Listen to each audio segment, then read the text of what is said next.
Hello and welcome back to Chill Under Pressure. I'm Les. I'm John. I'm Adam. I'm Paige. Hi, Paige. Welcome, Paige. Hi. All Trades Paige. Yes, All Trades Paige. It was Plumber Paige. No, All Trades. All Trades Paige. Love it. Industry professional, author of children's books. Is that right? Yeah, I think we have a few of those right here, actually. I do, and I have like a pile of them. I get one. I have the start. I met Paige at Excellence this year for the first time, and I didn't know anything. I mean, sorry, I was clueless. Like I had, it's okay. Wasn't aware you were out there doing this thing. And as soon as you had these books, you're like, yeah, I write these books. I'm looking at them like, I have a 3-year-old, 2.5-year-old. She can't read, but she loves me to read to her. So I bought all of them, and they were there at my house when I got home. It was fantastic. Oh, yeah. I have 4 books out right now. I'm coming out with a 5th one very, very soon. And very nice. Yeah, it's really exciting. I love seeing the impact and just encouraging the younger generation to get into the trades. What can you talk about the new one? Or you? Yeah, it's about I mean, yeah, it's a secret, but I'll tell you. There's an unveiling date on the title. Soon enough. It's about Plumber Paige coming in to fix a water heater. So it's more of a story-driven thing instead of like, all of these are how-tos. It tells you like step 1, step 2. This next one that's coming out is literally a story where the character doesn't have hot water, and she doesn't realize how important hot water is until Paige comes in and, saves the day. So yeah, that's awesome. Yeah. Thank you. Very good. Very cool. How was HVAC Excellence for you? It was good. So that was my very first year there. I was so grateful to have been invited by ESCO, and Visual 3D had me out there. So it was my first experience. I was like, this is going to be so lame. Like all the old men, like, right? Yep. There's a stigma about the industry. You got 3 of them right here. Yeah. You got 3 of them. And you ran into us and you're like, oh man. Yeah, that's exactly what I was afraid of. First faces I see. No, it was amazing. And everyone there is so passionate about bringing in and uplifting the next generation. It was just way more empowering than I ever expected. And I don't know, I loved it. I hope to go back every year now. Awesome. Very good. Well, you can always come hang out with us. We're right in the middle of the walkway. And well, that was cool too. Like just seeing the new things, because you guys are a pretty big deal and people were excited about it. I loved it. Yeah. Thank you. It's a good show. I'm curious about your journey into where you're at today. Yeah. I feel like it's literally always changing, but I can tell you my background and then I don't know. We'll see. Okay. So I started in the trades at 14 years old because middle school, we got the opportunity to tour the tech school in high school. And I was like, wait, this is really cool. I want to do plumbing. So I went and I did plumbing. There was so much judgment. I was not supported. I was a straight A student. So I was told that tech school is not the right choice for me. But I didn't listen to any of them and I did it anyway. We had opportunity to like trial run 3 different labs. So I did HVAC, I did plumbing, and I did electrical. And for some reason I was just like, I like plumbing. There's no plumbers in my family. Like it's not even a thing. That was going to be my question. So it was a school thing. This was not a family driven thing. That's crazy. Yeah. And so the school wasn't even proud to be pushing it, but I think it was like a requirement or something. Because when I talked to my guidance counselors, my English and math teacher, they were like, tech school, are you sure? But whatever. You're a straight A student, Paige. You're too smart to be a plumber. Literally. That's what they said. I hate it. Like I can't. Yeah. I was such like a stressed out kid. I was always so type A, put so much pressure on myself. So then when I went to tech school, there was just a huge relief and I could work with my hands. I didn't have to sit behind a desk all day. As much as I was good at it, I didn't like it. So I really loved the trades. And then I started working when I was 15 doing residential. And then I transitioned quickly into rough-in plumbing. I stayed there for a while, graduated 2020. So COVID ruined everything, started writing books and creating content, got 2 degrees, 1 in construction management, 1 in HVAC. It's been crazy. Wow. I never thought that this would be my path, but here I am. That's cool. Yeah, it's cool. Construction management is that's a pretty big degree there. Well, it's all associates. It was a lot. There's a lot to it. I learned a lot. I think that's where my all trades started because I was very passionate about plumbing, but then like, there's detail in everything. I love doing flooring. I kind of like roofing a lot too. So I'm like, literally, let's just do it all. So there's going to be like 20, 40 books by the time you're done. Yeah. Hopefully. Yeah, that's sweet. That's awesome. I just love, she's like, well, they're all associate's degrees. I'm like, well, you have more degrees than me. I never, literally, they were like pushing college still. And I was like, I'm not going to college. There's no way. I kept saying no to all of it. And I never saw myself going. But because of COVID, I had a lot of time on my hands and people were giving away money. And I was going to win it. Like I won a bunch of scholarships. I know how to write. Keep it. Might as well. Yeah, you're like, I know how to write. I'm winning that money. So who hired you at 15? So Larry Shoemaker started it out. He's Deluxe Plumbing and Heating here in Pennsylvania. And he is with the tech, like he was with the tech school. They do co-op job shadowings. I don't think I even job shadowed with a single other company. I went to him and I immediately was like, okay, let's do this. And my mom would drive me to work every day because I wasn't old enough to drive. And yeah, I shadowed with different people and I really loved it. How are you received in that? Like, because it's predominantly all male, right? Yeah. Rough. I mean, it's gotta be rough. How are you received in that context? I don't know. I had a lot of doubt. And then I'll never forget. I think this like is the first lesson I learned that I had to have tough skin because the first guy that I was with, he wasn't even that old, but he was miserable, smoking cigarettes all day, every day, and like yelling at me. So I'm just trying my best. I'm like, hey, can you like teach me this? I'm trying to understand. Like I would be like, I don't know. I wasn't going to therapy back then. So I wasn't like, give me grace, help me understand. But I was still like, just doing my best. You're like, is this what it's supposed to be like? Where you just yell at me and I learn nothing? I thought this right. I thought this was throw things at me. And like, I can't even complain because that he was still super nice and welcoming to me. Most people have it way worse than I do. I'm maybe exaggerating a little bit, but I would go home crying for sure, stressed out about the environment that it was. But you quickly learn to stand up for yourself. And I did. still go home crying. I have to work with Les. Yeah, I have that effect. He throws things at him all day. He doesn't throw anything at me. It's because I don't let him over here. So it's a big step for the contractor to bring on a 15-year-old. That's what I was asking.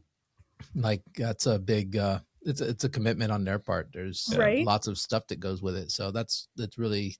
I'm sure their insurance carriers aren't real fans of that. And, I don't know how they made it work, but I am very grateful. Yeah, I think it's awesome. That's so neat. I wish more people would do it, more organizations. And I think it sounds like there are. Maybe it's because we're circling with more people who are doing it these days, but it's really a great thing. It's worth the push-ups to figure out how to get the insurance to get along with it and how to make sure you're safe and that the young students, the young folks coming in get treated well. I mean, those are all things to think about, right? Because I mean, the trades are rough. People cursing, throwing things, Yeah, you got to be careful who you put them with. Yeah. Well, and you go to school and you learned this stuff, but you learn more on the job. Oh yeah, it's so different. Like in class, it's all perfect. It's totally different when you're out in the field and like it's annoying you can't get to the certain space and it's not perfect. Yeah, and you're surrounded by muck.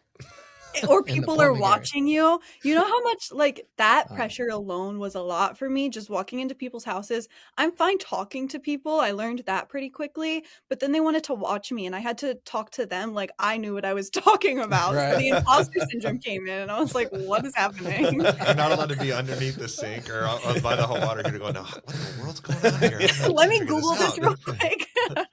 I have a problem with that. I talk to myself, so I'd be like, Paige was like, "Here's some money. Go have lunch. Right, go away. House. Hopefully, I'm done by the time you get back."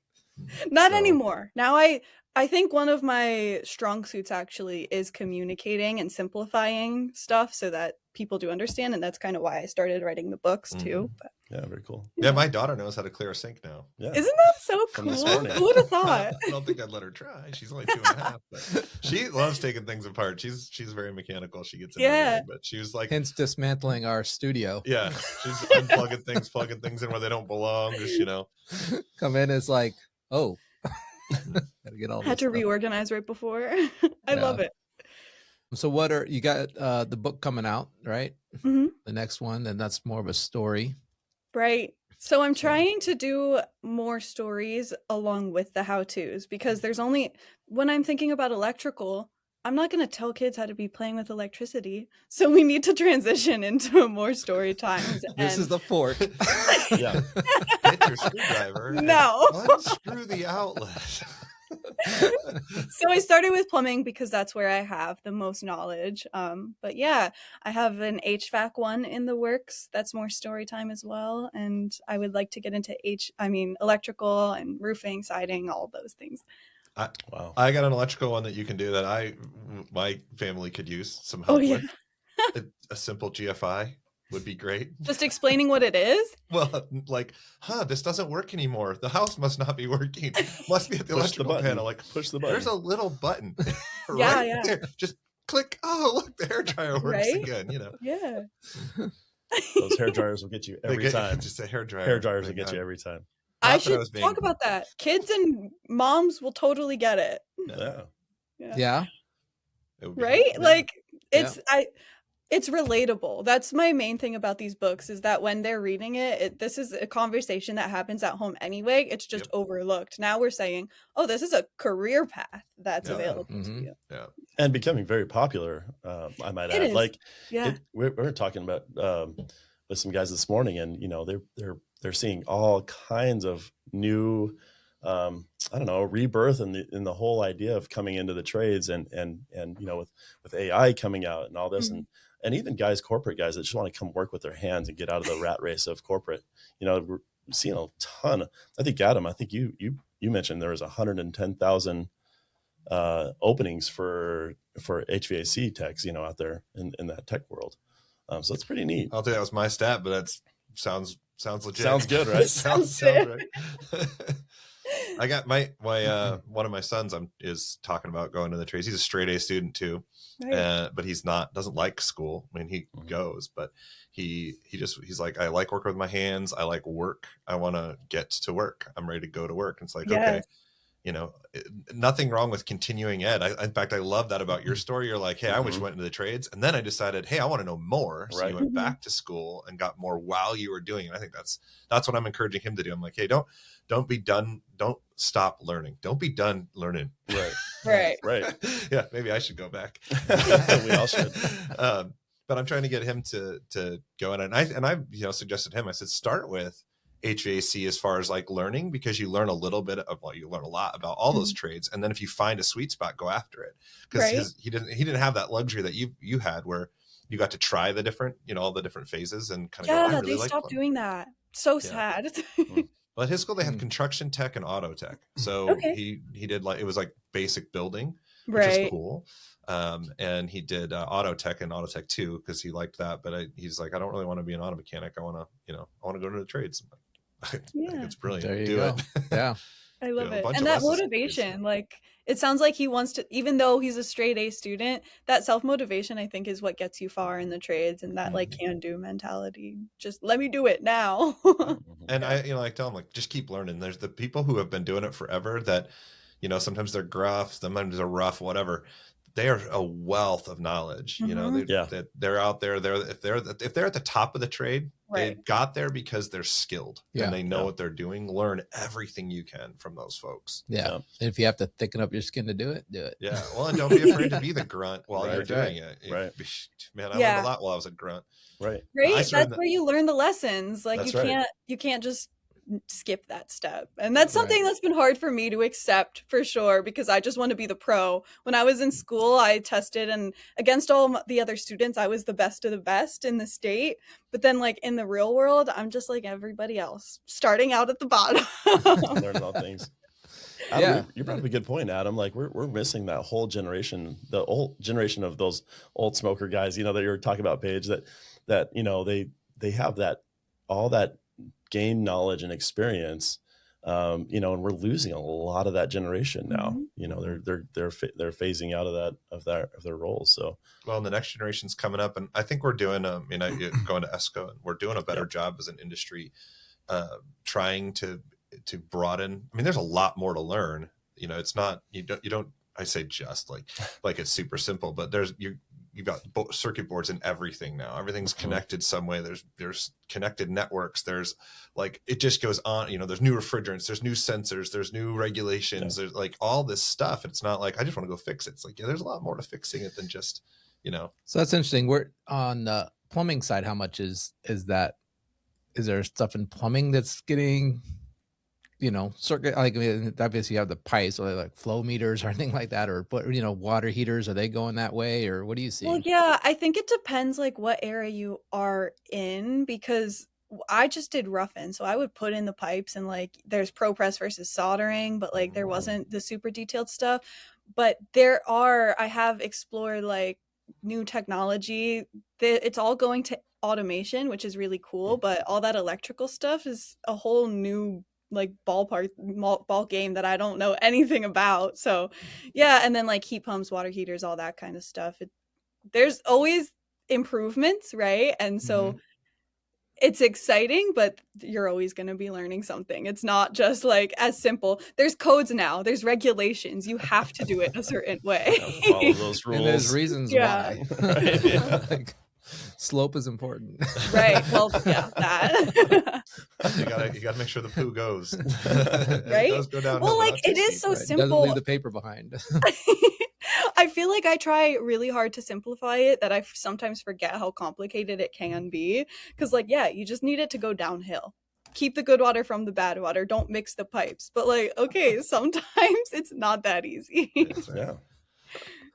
So well, true. there's that too, right? Like I did tied a building. I built it, one of my other houses, into the sewer line, and you're only allowed to have so many turns, right? In the pipe before you connect up. So it's like, I can't go that way. I have to do it this way. Well, that's different. Like that wasn't what I was thinking, but I had to work within those parameters. Yeah. So, and I'm happy to see that HVAC is starting to have more of those. I feel like for a while there, everyone was just like doing whatever they wanted. So, yeah. Yeah, it was a little Wild West, but right? We still are a little bit, but we're getting better. You guys are doing good at fixing that. we're one tiny part. Yeah. That's right. What else is there, like a hot topic right now for you, or? That's interesting. I have no idea. I'm at this phase where I'm trying to figure out what my next steps are, because I have this identity as someone who actually works in the field. And that's kind of what I saw myself doing, being a master plumber, owning my own business. Then maybe I should just start an HVAC company, because I already have all the qualifications and I don't have to keep getting more licenses.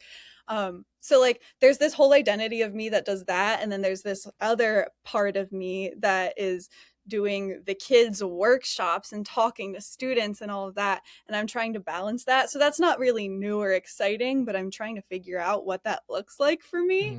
And we need more people like that, but we need more people in the field. So I'm not trying to take more people out of the field. I'm trying to put more people in.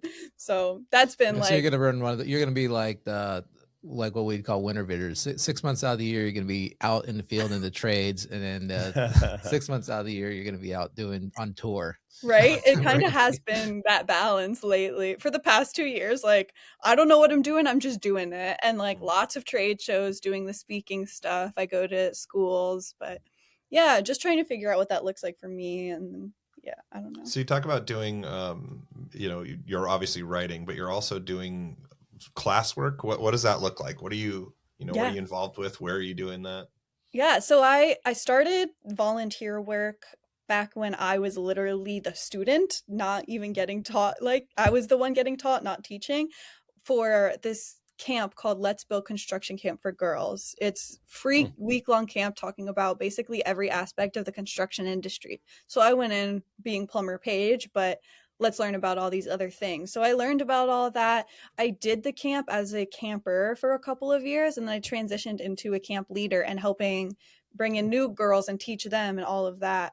And then since then, I've started creating kind of mini camps. I don't call them camps, but kind of similar to that style that go along with my book. So I just did one with PBS. They had a Be My Neighbor Day event, and I did it for Let's Replace a Shower Head. And so I just have this little trainer built, and I have tools laid out, and I'm like, what's this tool called? And they tell me what it is, and then they twist it off, they twist it back on, we talk about it. And so just exposure, because we just need more of the exposure and the curiosity. I think kids are open to this being a path, and they think about like being a doctor or a firefighter, and those are similar. They're in the skilled trades area. And so just telling them that like, oh, plumbing or HVAC as well, you know, you can do that. And I'm trying to expand the workshops, get into more schools. Right now it's kind of more community events, but the goal is more schools. That's awesome. Thank you. What is the typical age bracket that you're interacting with? I don't know. Changes all the time. It's literally everyone, because we see a lot of focus after high school thinking about what job you're going to do. I'm trying to create that focus more on like really young, like the books are focused for, but then that in between where they're going to forget about it if it's not reinforced. So it's really important at literally every single level to be talking about it. I go into high schools a lot to talk about career options before graduation. I'm trying to get more into middle schools to talk about making a plan for high school and like learning a trade as well, maybe. And then of course elementary, like that's the fun stuff where you just be like, look at these tools, what are you gonna do when you grow up? Yeah.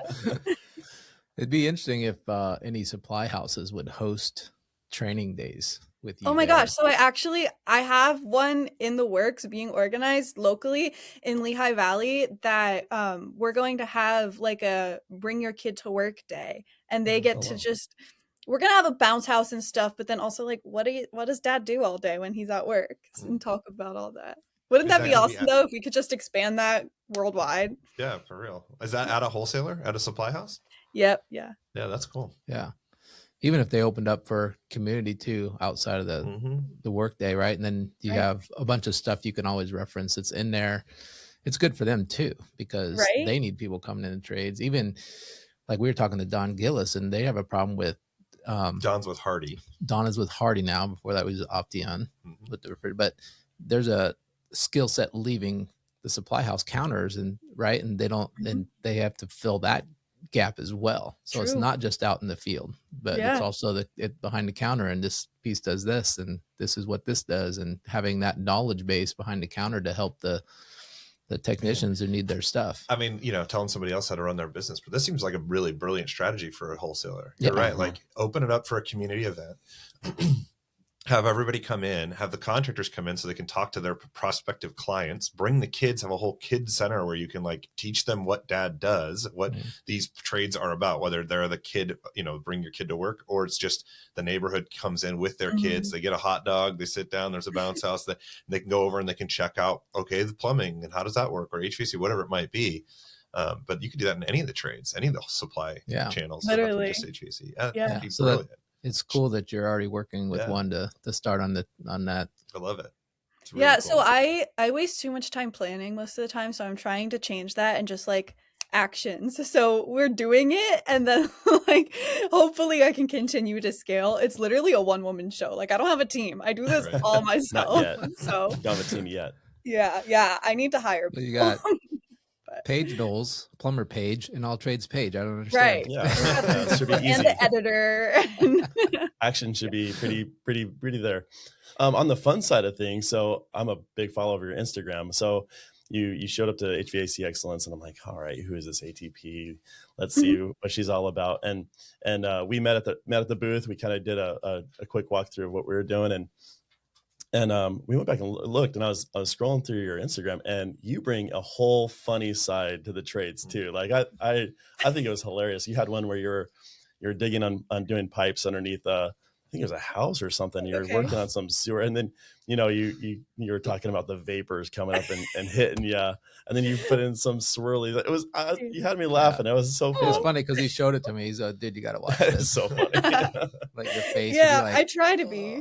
I think I have a pretty good sense of humor. Sometimes I don't though. Like I take things literally, especially in person. People will talk to me and I'm like, what?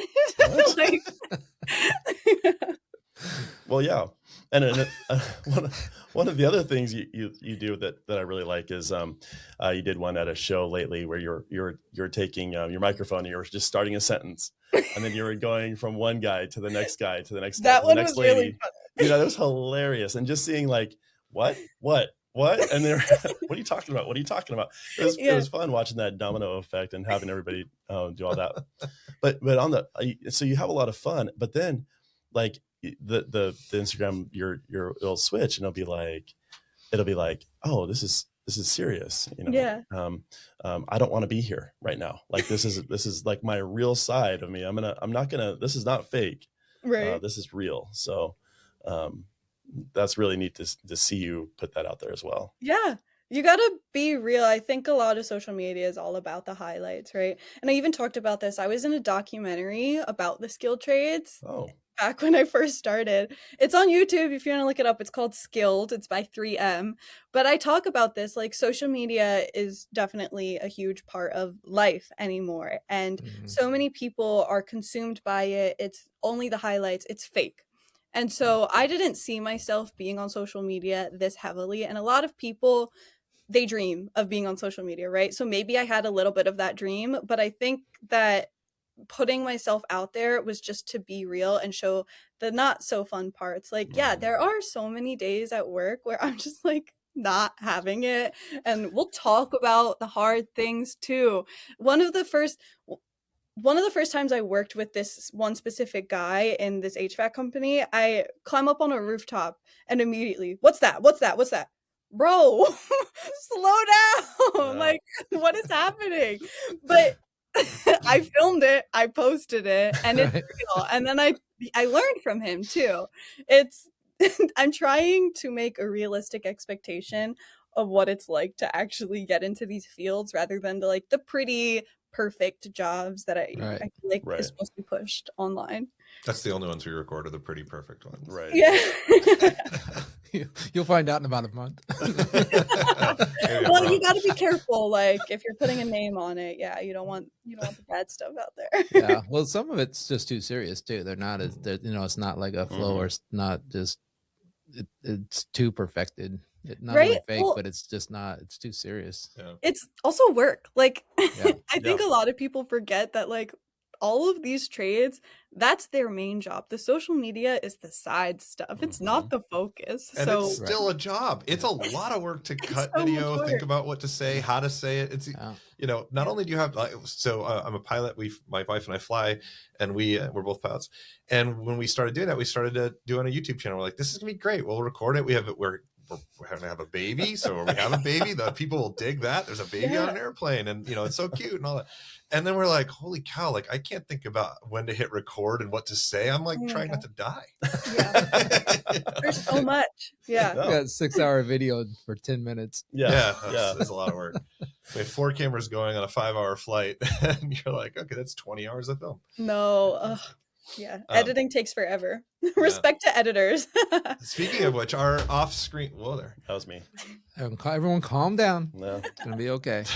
Got it. See? Can't even do it. Edit that out, Kirsten. No, let's leave that in.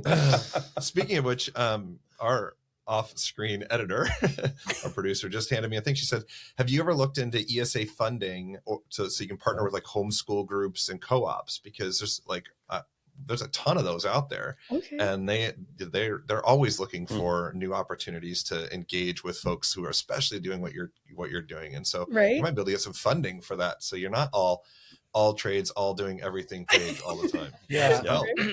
And that might be ESA might be a term that's specific to states. But basically what it is you get scholarship awards for people who are homeschooling or using tutors. And then you can use it. That money is applied to things that are educational. So in Arizona, we have so there's education savings accounts. That's a whole different thing. That's an IRS thing. Yeah. This is empowerment scholarship award. Yeah. This is something that we have in Arizona, and I'm sure other states have something similar where like we have a co-op, 2 different co-op groups that meet at our church and rent the facility, and they're there 2 days a week. And one of them's like 400 students. It's huge. So all these parents bring their students there, and they have 2 days a week that they're, in class together. They do things like PE and all that, but they also do labs and things that they can't do as easily at home. And they would be all over this kind of a thing. Yeah. They would be way into it. A lot of our Special Strong clients use ESA funding. So that's a company, my son-in-law and daughter they're out there doing it, but it's, we do fitness and strength training for special needs community. We partner with local gyms and negotiate rates for them. And then they use that money to pay. That, by the way, we've never talked about that on Chill. We should cover that at some point in detail, because that's such a cool thing too. Yeah, that is so cool. Yeah, interview less. So anyway, there you go. We'll bring Fran in. Good to know, though. Yeah, thank you. There's so many opportunities out there and like grants and stuff. It's just taking the time to do it has proven to be difficult for me, but that's just an excuse. So we're doing it. Well, it's only 24 hours in a day, Paige. Right? Yeah, that's right. 24 hours in a day. Yeah. So, anyway, that would be really, really neat. Are you, I don't know what else to say other than everybody who's listening right now, or if you're watching, you need to go get all of Paige's books. Yeah, cool. And they're on Amazon. On Amazon, right? Yeah. And even if you don't have children that are of the reading age, first off, you'd be surprised. These are great for other people, like my older kids, to read to my younger kid, because they're learning things too. Right. While they're reading them, they're like, oh, that's how that works. It's so helpful for me as a parent who's tasked with the maintenance around here. Well, yeah, parents love it too. Like sometimes just adults who are first time home buyers, owners will get it from me too. And then like give them to people who do have kids, read them, put them if you're a part of a church, put them in a church. Like these are good things for kids to pick up and read and see, and they're great. So I got them. I'll get your next one as soon as it comes out in early June, right? Yep. June 2nd is the release date. June 2nd. I'll be all over it. One of your first buyers. Is there a place people can go to get notified? Ooh, no. Instagram, follow me. Instagram, follow Paige. There it is. Of course there's a way. I like that idea though. I have a website, but I don't really post updates. Like social media is my daily use type thing. Well, that's what they get these days. That's enough. I mean, right? Yeah, sometimes they give you a chance to pre-register to pre-buy it. Pre-buy it. Like at Amazon. Yeah. I should get into that. So I tried doing one for this last book that I came out with, the HVAC Ava, Let's Replace a Dirty Air Filter. Hey, I used that one. I replaced my air filters just last week. Yeah, you needed the book to do it. Good job, Les. Thank you, Paige. I did try to do a pre-order release thing, but again, I need to go to business school or something because I don't know. You need to do a book signing. Well, why not put these books in supply houses? Right? I want to so bad. Brilliant, for sure. Yeah.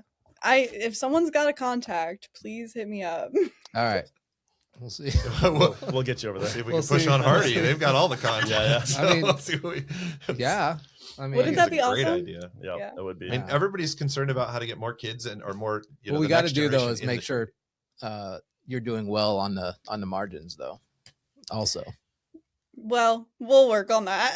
Yeah. Okay. Volume helps, right? Volume. Yeah. And margins. So you get volume, you get better margins when you're ordering books. So that's a great idea. We can, if we can get the wholesalers to partner in that in some way, that'd be a great way to get these out there and in the hands of what HVAC plumber or whatever tradesperson doesn't want their kids to understand a little better how to not wreck the things in their house that they then have to maintain. Anybody who's in the trade is like, will you stop doing that? Right? Then you can make them do the work and understand why. Yeah, exactly. On the electrical one, I know you don't want it, people putting forks in their outlets and stuff like that.